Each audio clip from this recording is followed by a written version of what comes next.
Am I the a-hole for using my son's savings to get his stepbrother's car fixed? My stepson, 19, got a new car from his bio mom. She and her family are well off and unlike me, they could afford to buy a car. I'm happy for my stepson, but my son, 17, isn't. In fact, he complains about how unfair it is for my husband to let his ex gift their son a car but not him. It's unreasonable, I know. But teenage years are mostly hard, and it's even harder to expect the kids to be reasonable. My son wanted to take part in driving the car as a compromise, or else we would have to get rid of it.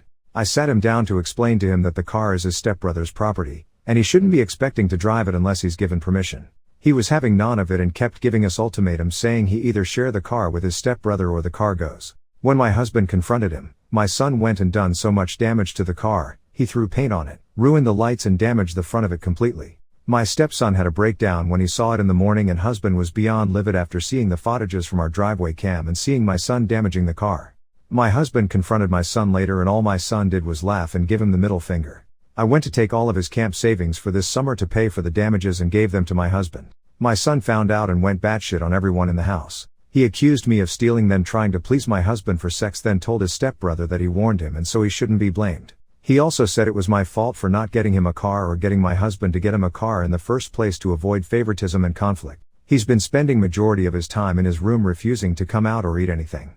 I'm worried about him not eating because he did this once and ended up in the hospital for low BP. Not the a-hole. When I saw the title, I was ready to call you out, but you handled that pretty well. Your son is almost an adult, he should act like it.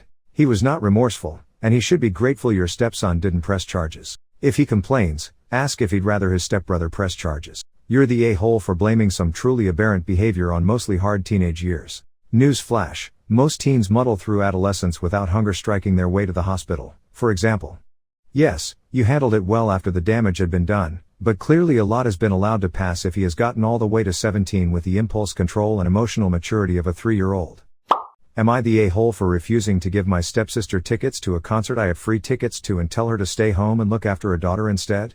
Okay, to be blunt, my 24 female brother, 21 male, is a stripper, but he's one of the ones that put on those complex shows with pole tricks and those floating hoop things. He gets hired to perform at gigs, sometimes just to entertain, sometimes to strip, etc.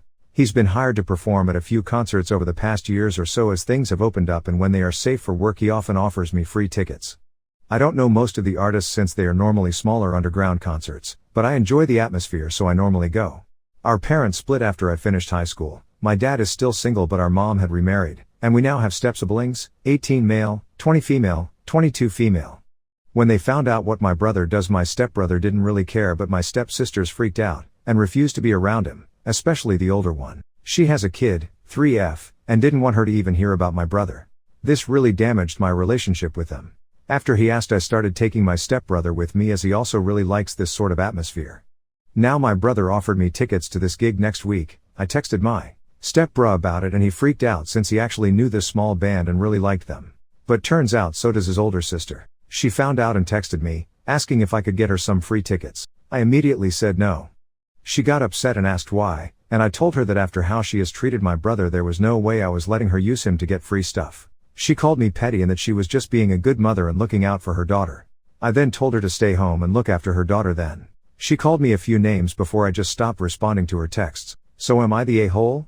Hypocrite's gonna hypocrite, especially when there is free stuff. Not the a-hole. Not the a-hole, but you'd be even better if you'd post some pics of your brother's act. Am I the a-hole for not letting my neighbors borrow my car for a long trip? I, female 29, moved to a new neighborhood almost 2 years ago. I live alone. No partner or kids, but my mom, female 80, does live with me part of the year, 6 to 8 months of the year. I really like this neighborhood and haven't any issues until now. It's a very tight-knit community, neighborhood BBQs at least once a month, the kids all play together after school, etc. My next door neighbors to one side have a severely disabled child. She is 6, almost 7, and completely non-verbal and wheelchair bound. They have nurses who help care for her, but I know her parents are struggling, understandably so. Her mom had to quit her job and is a full-time carer for her and their other older child. I've gotten relatively close to them, the parents, and they are lovely neighbors. Their older child is respectful and honestly one of the sweetest children in the neighborhood. For my mom, I bought a minivan and had it customized to have a ramp and wheelchair tied down so that I can easily transport her and her mobility equipment, usually in a 4 wheelchair, when she's staying with me. The other 4 to 6 months of the year, When my mom spends time with her sister and friends in our home country, the car sits mostly unused unless I have a reason to move bigger things that won't fit in my daily driver. I noticed that the neighbors didn't have a car suitable for transporting their daughter without taking her out of the wheelchair and fighting to keep all her tubes and wires in place, so I offered them the use of my minivan if I wasn't using it to transport my mom. We've had an agreement in place that has worked well for us for almost 18 months, but now they've asked if they can use the car to go on a road trip. The trip is scheduled to last just over 2 weeks. The main reason for the trip is to take the kids to Disney World for the first time. My problem is that my mom is supposed to arrive a couple days after they would leave. I asked if they could delay the trip by just a few days so I can at least get her from the airport with minimal stress. They are adamant they leave on the dates they want to do. I said no. I need to be able to comfortably get my mom from the airport, and after a 12-hour flight I want her to be comfortable and not have to worry about getting in and out of the car. They called me selfish and I've been ousted by the rest of the community. I wasn't invited to the last barbecue. Nobody says hi or waves back at me on the street anymore. The neighbor kids that come by to see my dogs and run around the yard with them haven't been by in almost 2 weeks. I tried to text the neighbors but my texts went undelivered, so I think they blocked me. I feel like I'm living in a hostile environment now and it's so uncomfortable. Should I just cave and let them take my car? Not the a-hole, and don't cave. It appears your friendly neighborhood is actually made up of a group of false friends. You didn't ask for anything unreasonable, but they wouldn't adjust for you, even though you were extremely generous with them. This neighborhood has turned toxic, and if it's possible, I suggest you find a community of more honest people. I think you're 100% not the a-hole here. They may not be able to afford to rent a handicap van for 2 weeks. A compromise might be for them to rent you a handicap van for the couple of days around when you need to pick up your mom from the airport, plus maybe a little extra in consideration of the miles their road trip will put on your van. Are they covered by your car insurance while they drive it? That could be an issue as well. And you might gently point out to them that if you move away because the neighborhood is suddenly hostile to you, then they won't have a van to borrow anymore. Am I the a-hole for asking an artist to remove their signature from the art I commissioned? I found an artist I really enjoy and commissioned them recently. I want to preface this with the fact that everything went extremely smoothly so far. I am very happy with the outcome and the art is exactly what I pictured. Only one issue though. They left their signature on it. To be fair, it is small, off to the corner, not very noticeable. I just feel that it is unprofessional. As I commissioned them, the artwork does not belong to them anymore. I asked if they will remove it for me and they seemed kinda annoyed and asked me if I read their toes. Admittedly, I skimmed, where it apparently states that they will not remove their signature. I told them what I said above, which is that I own the art now. They then told me I somehow don't and then quoted me a huge markup price for commercial rights and they only removed their signature for that purpose. I said I don't need commercial rights and tried to compromise by offering to send them $5 to remove it, which is utter BS in the first place. I shouldn't have to pay extra for this. They refused and I had essentially told the artist that if they don't remove it then I will simply Photoshop it out myself. Considering that it's mine, I can do what I please with it. They then informed me that I will be blacklisted from commissioning them if I do so. Spoiler alert, I did it and now I am not to mention blocked from then as well. Am I the a-hole? You're the a-hole. Do you want the author's name removed from a book when you buy it? Not the a-hole. I don't know why artists think they are kind of special. If I buy and use something for myself, I don't want to have a signature on it. Especially if it is something that I only use for personal use and is especially made for me. Or do you guys think that every item that is made for you needs to have a signature on it? Am I the a-hole for selling shared items my roommate and I use, but I own? For some context, I need to break my current lease about 3 months early. My roommate has known about this for 5 to 6 months, as my fiancé and I need to move to a new state. When my fiancé and I started planning this, I told my roommate immediately, giving him about 5 to 6 months of notice. He asked what I planned on doing with all the items I brought in. I informed him that I planned on selling them. This includes the washer and dryer. Our unit didn't come with any dining room table, 2 couches, a recliner, TV stand, and media shelf. He had asked if I could leave some of the stuff with him. I offered to sell them to him, but he protested, saying that isn't fair. I bought these items myself, not asking for any money from my past or current roommates to split them. Fast forward to now, I posted everything up for sale and items are gaining traction and selling quickly. The first things to go were the washer and dryer. When my roommate saw they were gone, he got upset again, asking what the fuck am I supposed to do? I told him he could buy the other items if he would like, and reminded him I told him I was going to sell everything. When the move came closer, he again thinks I should just leave them for free. A new layer is that his mom has messaged me on Facebook asking what I'm doing and asking if I can leave stuff for him. Keep in mind my roommate is a 27-year-old man. I was polite and told her that I gave her son about 5 to 6 months of notice, and that prior to my move my intention was to sell everything I brought in, but I did give him first bids privileges, that he denied. Am I the a-hole for selling shared items my roommate and I use, but I own? I think it would have been inconsiderate to just list it all for sale without notice, but you gave him plenty of time to try and make a deal to buy the lot from you, using his mom as his last desperate attempt to sway you. Not the a-hole. You're the a-hole. You are legally within your right, and you did notify him, but you're putting him in a shitty situation that would be a nightmare for most people. Am I the a-hole for telling my friend that getting married doesn't mean they're ready for kids?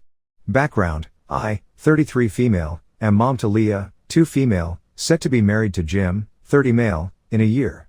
I work as a waitress. Jim is not Leah's bio dad. He hasn't been in the picture since he found out I was pregnant. My friend Sam, 32 female, married Kyle, 36 male, a month ago. Sam works as a school administrator. Kyle manages a warehouse. Fake names. We went to dinner. We're planning our wedding for 2023 and wanted to hear what it was like being newlyweds. They were going over everything when Sam mentioned children. She said they were excited about trying for kids. I asked her what she meant, and she said that now that she has a house and is married, she can finally start, which they have. I told her having a house and a husband didn't mean she shouldn't have started. To be honest, I wasn't aware she wanted kids. Her wedding was child-free and she never jumps into conversations in our friend group when the topic is about kids. She said she wanted to bring kids into the world when she had a healthy relationship and a house with a yard for them to play in. She said the house they have now and moved into last year is big enough for 2 to 3 kids. I said being married doesn't mean the relationship is healthy. She said hers is, and I told her it is now, but divorce rates are high and that if they split, she'd be on her own. Kyle said that I was assuming too much. I said I wasn't, but they should think about what if it doesn't work, because that's what happened to me. I went on to say that I love Leah, but no amount of planning could have prepared me to be a single mom. Sam said, "Well, I'm not you," to which Kyle muttered, "Thank God."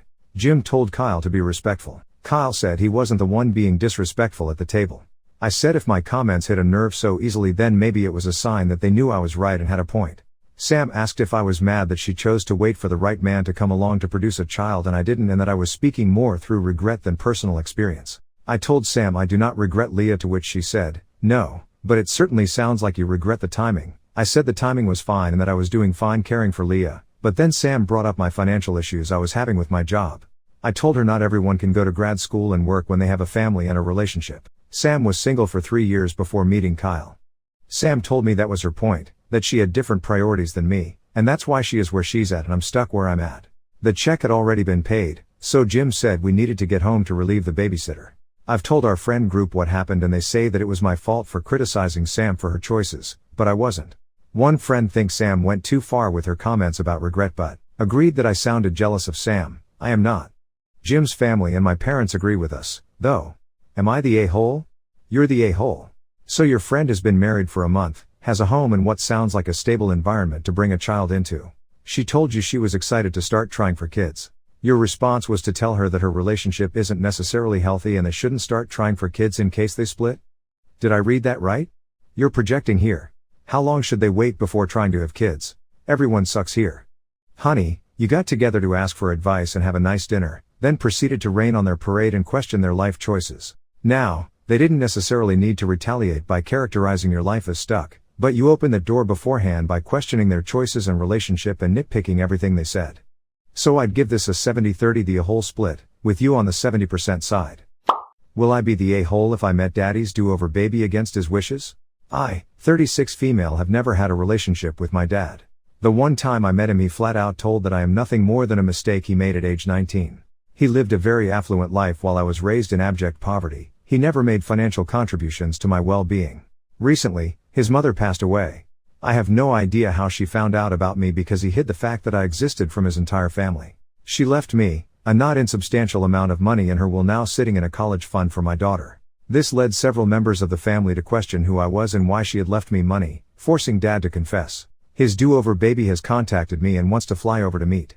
They live in the UK and I live in the US. My dad has made it clear that he is against this because it will derail her college-bound path. She's just turned 18.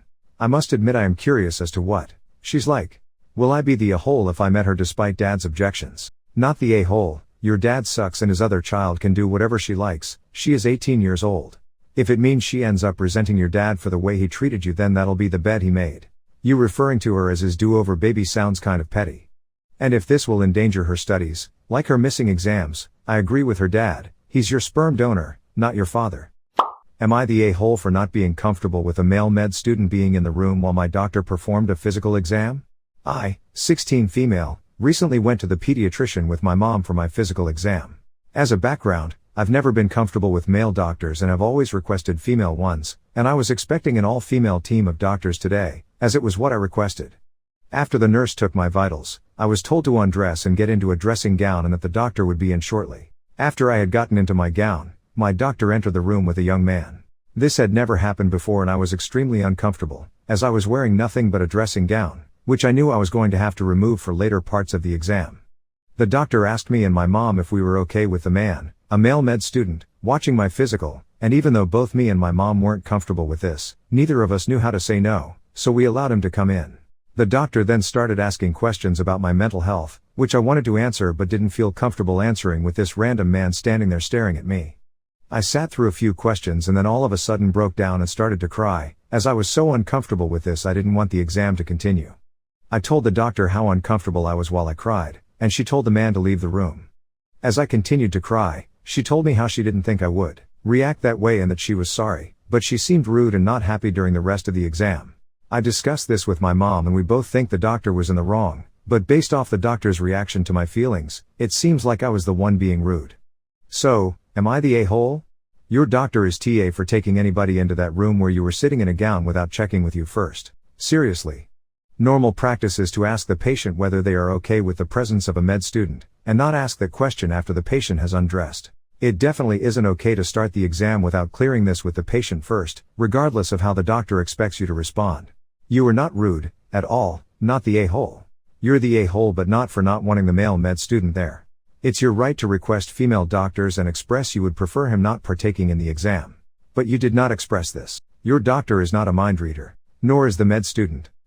Am I the a-hole for laughing at my boyfriend's freak out and not telling him I have a prosthetic earlier? I, 22 female, have a prosthetic leg. I lost my leg when I was 3 years old in an accident and honestly I don't remember a time without the prosthetic, it's just normal to me. I've been seeing a guy, 25 male, for a couple of months, but the subject of my leg hadn't come up yet. A few days ago I was having dinner at his place as he cooked for me. When he was setting out the food he bumped into the table and the vase went flying off and smashed against my prosthetic leg. He freaked the frick out in a blind panic wanting me to roll up my trouser leg in case I was hurt, asking me over and over again if I was okay. I admit I was startled and relieved it had been that leg and couldn't help laughing, and I reassured him it was fine over and over again, but he didn't believe me and demanded to see, so to prove it I removed my prosthetic leg showing it to him and explained the situation and how I'd lost my leg when I was little. I then told him it was fine if it was that leg and I was just relieved it wasn't the other. He got upset with me for laughing, clearly embarrassed by this situation, and was more upset that I hadn't told him about my leg yet. I apologized and explained it's not exactly an easy thing to work into conversation organically, and I'd have for sure given him a heads up before we slept together for the first time, as no one wants to discover that the hard way.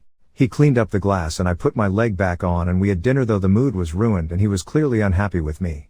Later I got some texts from him saying he felt really upset that I hadn't told him earlier and how he'd been worried, and I'd laughed. He has said he needs time to think about some things. My laughter wasn't at him, more the shock of the situation, and I tried to explain that, but he has asked me to give him some space. I had been planning to tell him, but it's not like you can just say hey OBTW I only have one leg, that cool? Naturally in a conversation. Was I the a-hole here? No a-holes here. He was shocked, then more shocked. You were surprised, and laughed, and told him something he didn't know. People laugh at funerals. People cry at inopportune moments. Humans are complicated. Either he will get over it, this should be quick, or he will reveal himself to be a dramatic festival of self-absorption. Either way, you should know by tomorrow. And you did nothing wrong. It is the fact that you lied to him for a couple of months, and then appeared to act with disdain, belittling his feelings. I realize that none of this was your intention, but you're the a-hole.